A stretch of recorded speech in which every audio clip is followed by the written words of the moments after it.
Welcome back to Conflicts of Interest. This is episode 565. I'm the host of the show, Kyle Anzalone. On today's show, talking about Gaza, Lebanon, and a great power conflict between Russia and China. So a lot of important stuff to talk about on today's show. Be sure to share the show. It's hosted at the Libertarian Institute, on the blog at antiwar.com, YouTube, Rumble, or Odysee for the video version of the show, and of course it's anywhere you can listen to audio podcasts. Best place to follow me is on Twitter at @KyleAnzalone_. Let's get in today's news. First up here, Ukraine demands more weapons. Give us the damn Patriots. So during an interview with Politico, Ukraine's top diplomat demanded that the West send Kiev more missiles, defense ammunition. The official said Ukrainian forces were losing ground due to insufficient ammunition, while President Joe Biden promised that the West would support Kiev for as long as it takes to win the war. Members of NATO are now struggling to find arms, funding, and political support to continue fueling the Ukrainian war machine. In an interview published on Monday, Ukrainian Foreign Minister Dmytro Kuleba demanded, "Give us the damn Patriots," referring to American-made Patriot air defense systems. The diplomat claimed the lack of arms was leading to a more successful Russian strikes on Ukrainian cities. "If we had enough air defense systems, namely Patriots, we would be able to protect not only the lives of our people, but also our economy from destruction."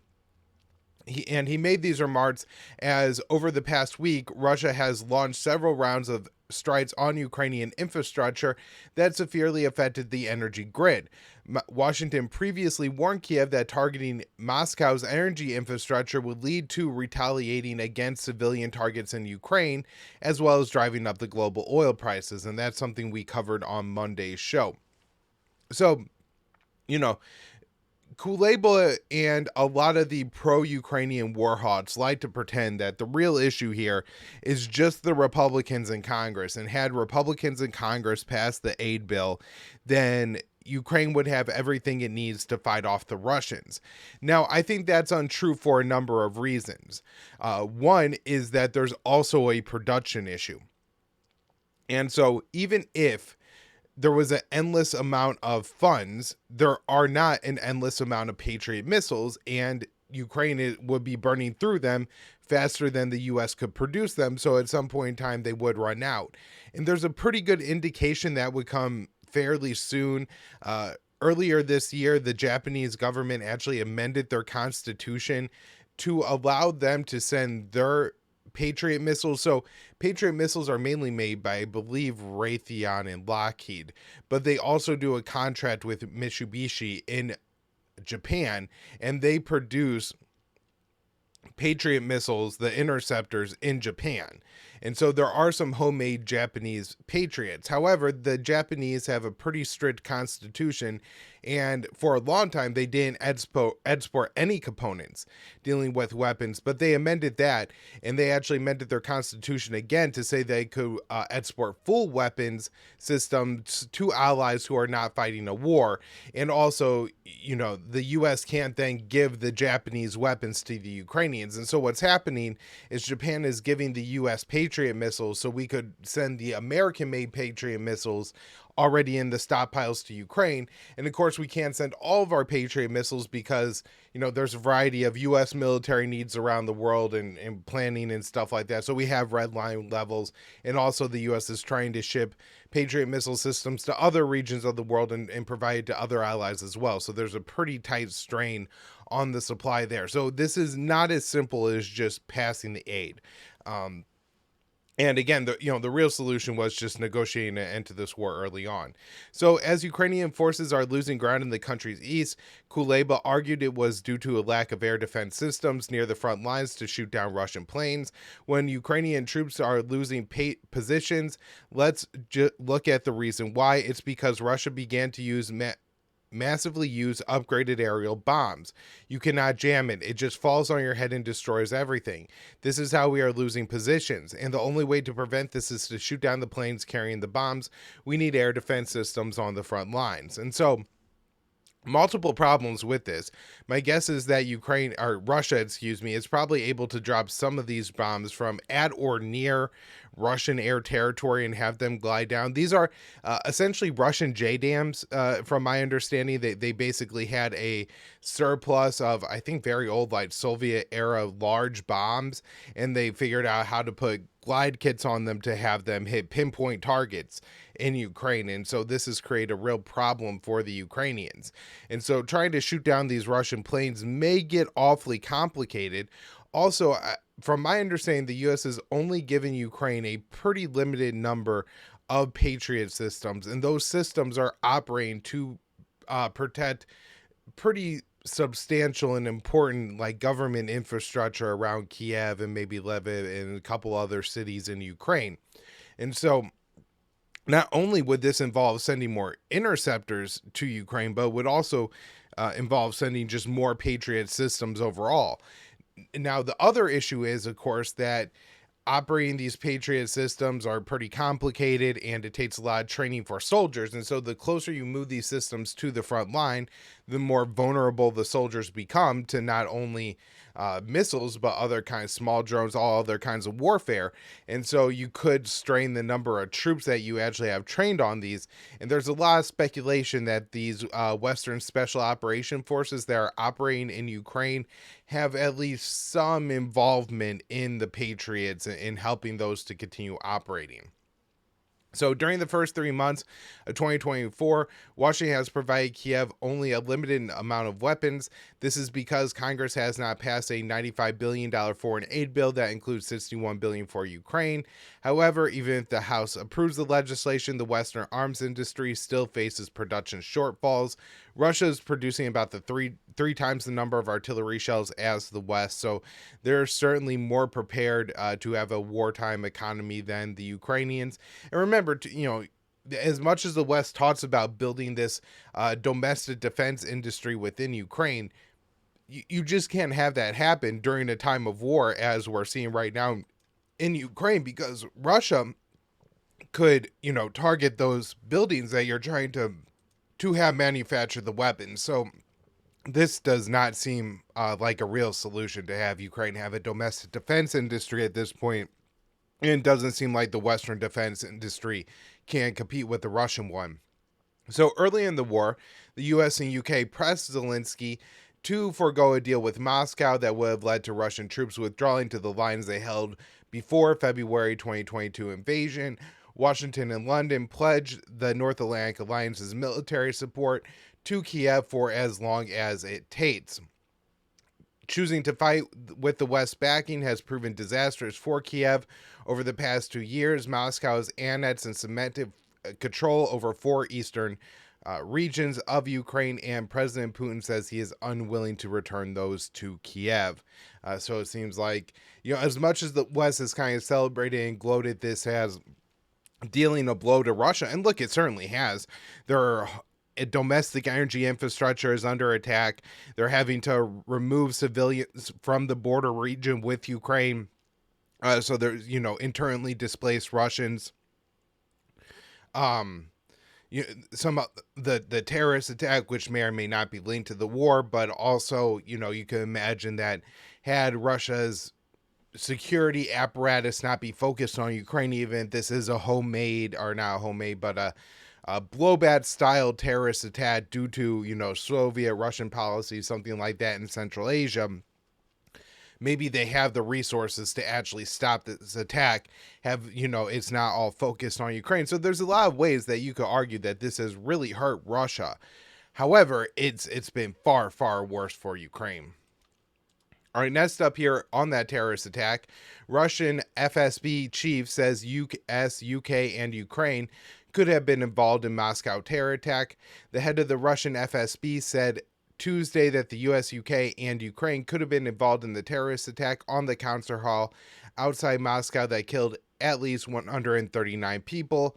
The chief told reporters that Russia was trying to identify everyone who was involved in the massacre and was asked if either of those 3 countries were involved. He said, "We think that is so in any case, we are now talking about the information that we have.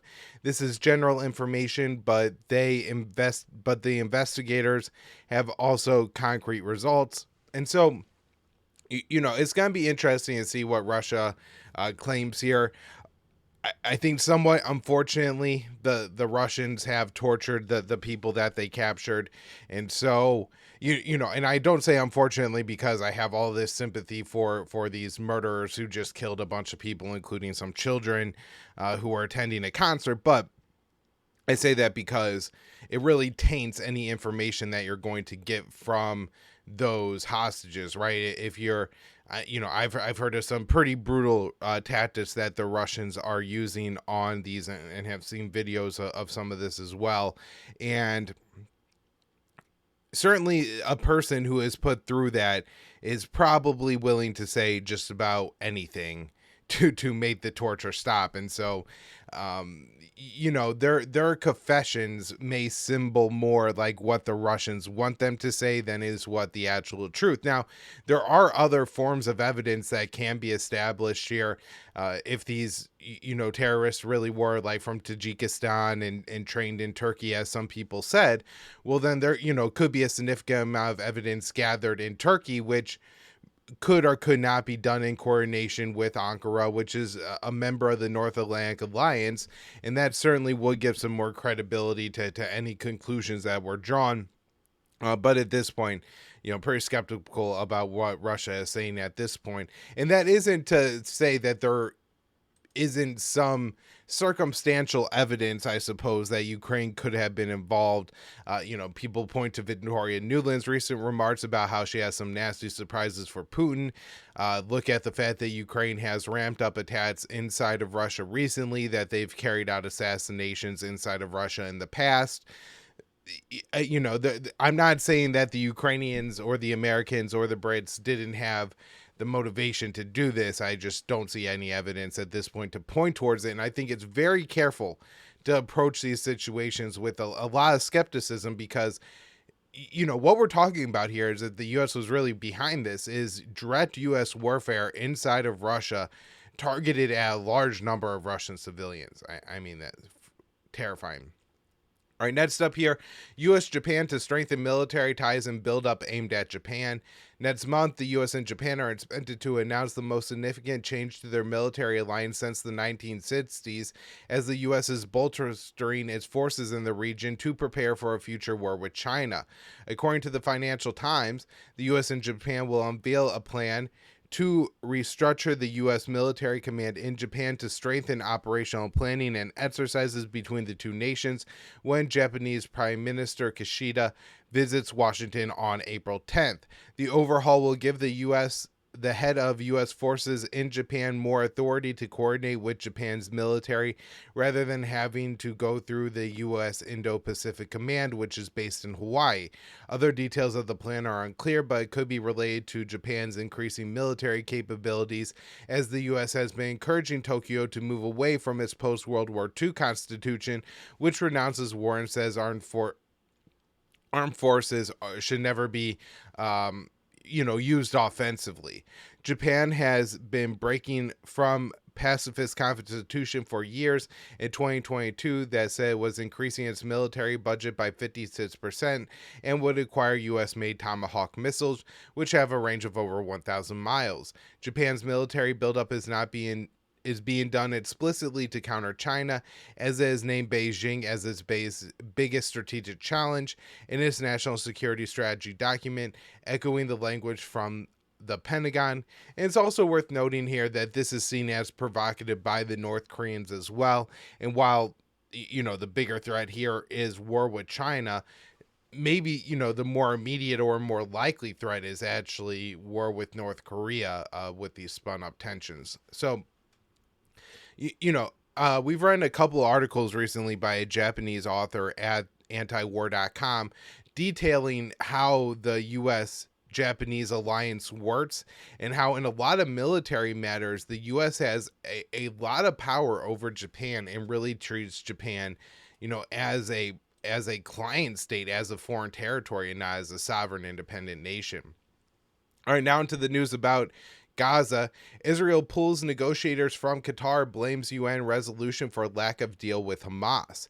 Israel's withdrawing negotiators from Qatar and blaming the lack of a hostage deal on the UN Security Council resolution that calls for a Ramadan ceasefire in Gaza.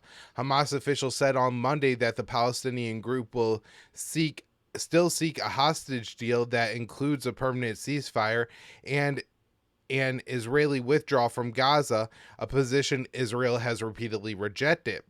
So Netanyahu said, Hamas's stance clearly demonstrates its utter disinterest in a negotiated deal and attests to the damage done by the UN Security Council's resolution. The statement continues, Hamas has once again rejected the American compromise proposal and has repeated its extreme demands: an immediate halt to the war, the complete withdrawal of the IDF from the Gaza Strip, and leaving in place its administration so it can repeat time and time again the massacre of October 7th as it has promised to do so. So this is, I guess, kind of interesting because the U.S. has long said that if we allow any of these ceasefire resolutions to pass, it will set back talks for a hostage deal. And it turns out that, there's a little bit of truth to that. Now, what the U.S. should have been saying all along is because the Israelis' position is so far over the line that they are unwilling to talk to Hamas, that they, demand a exchange of all the hostages in exchange for an end of the conflict. And the conflict is supposed to be about returning the hostages. Certainly enough damage has been done to Gaza at this point. Over 50% of the strip is just decimated, and those are numbers from December. So absolutely horrific what has happened there. This slaughter needs to end. So Hamas's demands are not ridiculous, that, trading the hostages would end the conflict. And largely that's what the U.S. has said, right? That we need to get the hostages back to end the war. But at the same time, the U.S. has said that, the hostage release will only be good for a 2 or 6 week ceasefire. And Hamas feels that they'll have no leverage over that, and then the Israelis will just steamroll over the rest of Rafah, kill the Palestinians, or a lot of them there, and could displace them any number of places in the world. So the U.S. rejects the claim that the Security Council resolution was to blame. Spokesperson Matthew Miller said Netanyahu's position was inaccurate in almost every respect and is unfair to the hostages and their families. He said Hamas prepared the statement before the Security Council resolution was passed.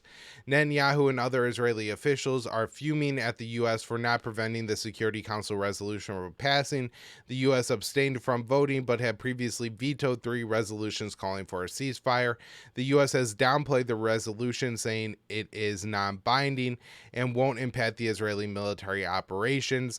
The UN and other member states have disputed the U.S. claim, saying the resolution is binding and must be followed. And so, it's I can never tell whether the tensions that have emerged over the past few months between Israel, Tel Aviv, and Washington are authentic, or if it's part of a political ploy to help Biden with his base in the U.S. Looking tough on Israel is something that he kind of wants to portray right now, while at the same time not doing anything to Israel. And so what happened at the UN Security Council is, last week, the U.S. rolled out a resolution that really didn't do anything. It basically said that if Hamas doesn't release the hostages, then there's no need for Israel to engage in a ceasefire. That's how the countries that have been most supportive of the Palestinians on the UN Security Council, Russia, China, and Algeria, interpreted that resolution. And so it was vetoed by Russia and China. And then the members of the Security Council, I believe it was almost all of the non-permanent members. So you got 15 members of the UN Security Council, 5 of them, US, France, UK, Russia, China, are there no matter what. And then the other 10 rotate among the other member states. And, Algeria is one of them. I believe Japan is one right now. And so these representatives from the non-permanent member states got together and put together this new resolution that was rolled out on Monday, and every single country was going to vote in favor of it, including the UK and France. And so I think Washington basically felt they had no choice, that they had gotten steamrolled at the UN Security Council and that they couldn't veto this. But the next best thing was to say that, yes, we're going to, abstain from voting for this. So we're not going to kill it. We're going to allow it to pass on a vote of 14-0 to 1. But then we're going to claim it is not binding and so therefore meaningless. And that's kind of what the U.S. propaganda play is here. All right, next up. UN expert says Israel committing genocide in Gaza. UN expert on human rights stated Israel was committing a genocide in Gaza. The statement comes as nearly 6-month-long Israeli onslaught in Gaza has killed at least 32,000 people and has put over 1 million Palestinians on the brink of famine. I wrote this one for the Institute on February 26th, by the way. So this is Francesca Albanese, and she is the UN Special Rapporteur on Human Rights in the Occupied Territories. And she said that she assesses the Israeli crimes in Gaza amount to a genocide. She explained the threshold indicating the commission of the crime of genocide has been met. She said that the assessment means there should be an arms embargo on Israel. So the UN expert pointed to 3 particular Israeli crimes that led her to label the brutal military operations as a genocide. She explained causing serious bodily harm or mental harm to members of the group, deliberately inflicting the group conditions of life calculated to bring about physical destruction in whole or in part, and imposing measures intended to prevent births within the group. And so, just from what I know about the Israeli campaign, of course, the 32,000 people dead, the fact that 70,000 are injured, there's probably 10,000 more Palestinians dead, buried beneath the rubble in Gaza. That, we've had 972 magazine, an Israeli outlet, report that the Israelis were intentionally targeting cultural sites, banks, universities, all the things that make a society function in Gaza, calling them power targets and saying that they needed to be taken out. We now have 13,000 children dead.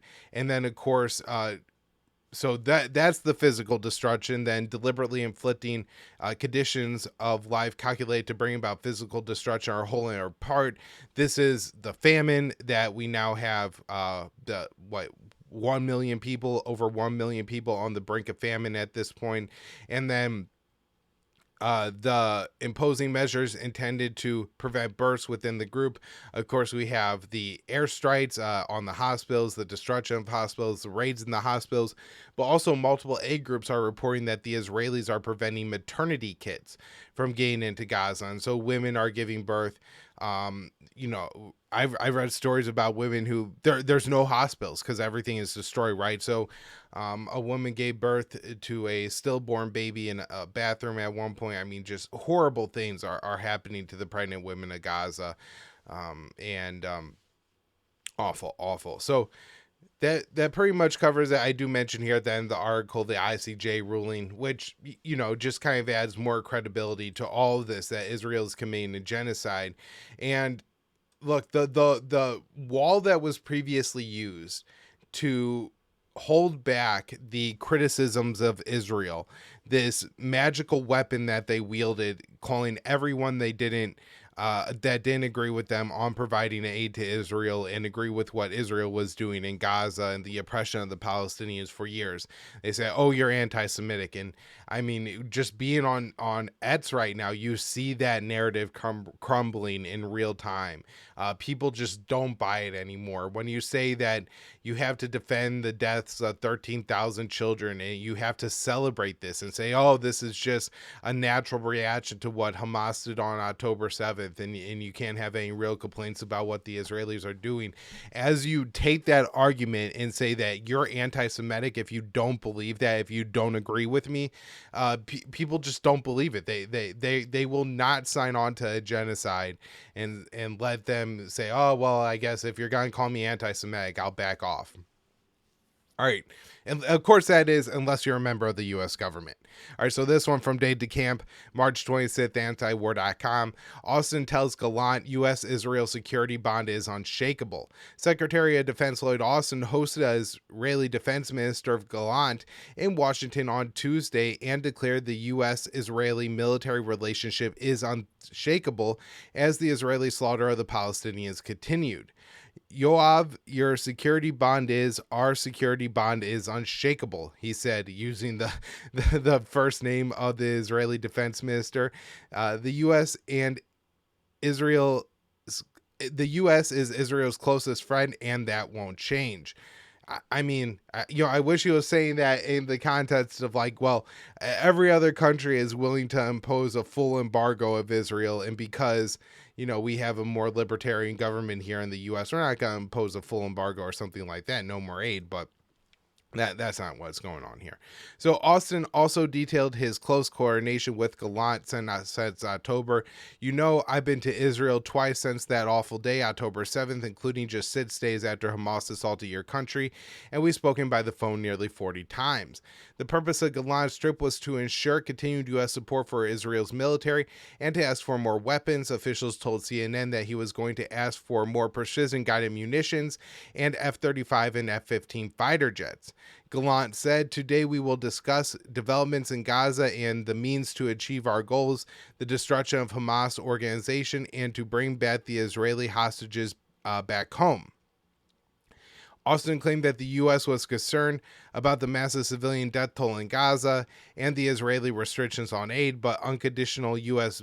military support to Israel has continued despite the atrocities being committed. The meeting came after Israeli Prime Minister Netanyahu canceled another planned delegation to Washington meant to discuss Israel's plan to attack Rafah because the U.S. didn't veto the Security Council resolution. According to the Pentagon, Austin warned Gallant about an assault on Rafah, which is packed with 1.5 million Palestinians during the private meeting. I have seen some people push that number up to 1.7 million at this point, and my guess is that 1.5 number was first reported before Khan Yunis was under full assault. So I'm not sure how many Palestinians were in Khan Yunis at that time. I know a lot of them have gone on to Rafah, so it wouldn't surprise me if that number was significantly higher.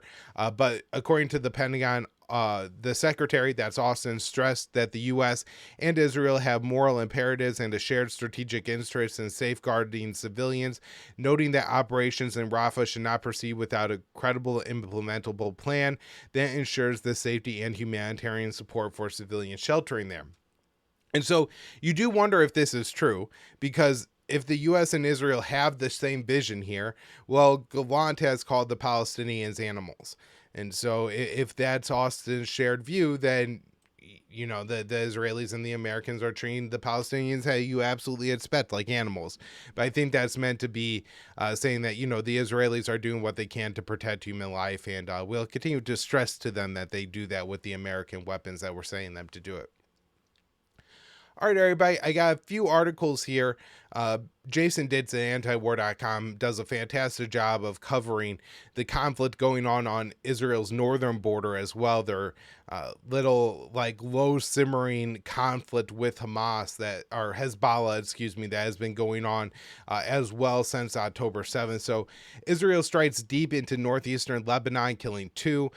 This is the Baalbek district, and So Israeli warplanes carried out the deepest airstrikes yet in northern Lebanon, targeting a Hezbollah compound in the Baalbek district used by one of the group's aerial units. At least 2 people are reported killed in the attack, and a third was wounded.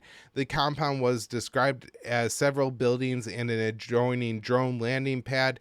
The attack caused a fire, and the group of ambulances were reportedly rushed to the scene. Israel said that the attack was in retaliation for a missile fire against Mount Meron air traffic control base earlier today. Mount Meron has been a favorite target of Hezbollah, with the facilities damaged in previous strikes. Attacks in and around Baalbek have become more common in recent weeks, with this the second strike since the weekend. Today's attacks penetrate as far as 130 kilometers beyond the border, making this the deepest Israel has struck in the current conflict that began in October. So, on March 24th, Jason has a little bit of details about that first attack in Baalbek in the past week. Overnight into Sunday, Israel carried out a flurry of attacks in northeastern Lebanon, targeting a building they claimed was a weapons workshop and going after a vehicle outside of the city of Baalbek. The weapons workshop, according to Israel, was used to store weapons. In reality, officials say it was an abandoned two-story building that stayed empty for some time. 4 people in surrounding buildings were injured during the attacks on that structure. Elsewhere in the Bekaa Valley area in Shorely, Israel, planes targeted a car at least and killed at least the driver. I did read that this was a civilian that was killed, but unclear for sure. This one, another from March 24th by Jason. Hezbollah struck 2 Iron Dome launchers in northern Israel with suicide drones. Israel and Hezbollah continued strikes against one another across the border over the weekend, with Israel reporting that some rockets were intercepted by Iron Dome defense systems. Hezbollah has been appearing to test Iron Dome defenses to find ways to allow it to hit the Israeli targets. Saturday, efforts to circumvent Iron Dome took a new form. A pair of suicide drones near Kfar Blum were used to attack Israel's Iron Dome launchers overnight and scored what were described as precise hits. Israel appeared to downplay, if not completely deny this. The Israeli official response reported 2 crashed drones near the region with no confirmed casualties inflicted. There was no comment on any damage done. And then this is the last one I have for today. Failed Israeli drone assassination attempt kills civilians in Lebanon. So this is the driver that was killed, and it was a civilian that Jason writes here. All right, everybody, thank you so much for tuning into the show today. I will have at least one more show this week on Friday.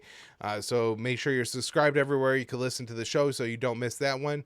And pay attention to the Libertarian Institute for all the writing that I've been doing there. Thanks, everyone.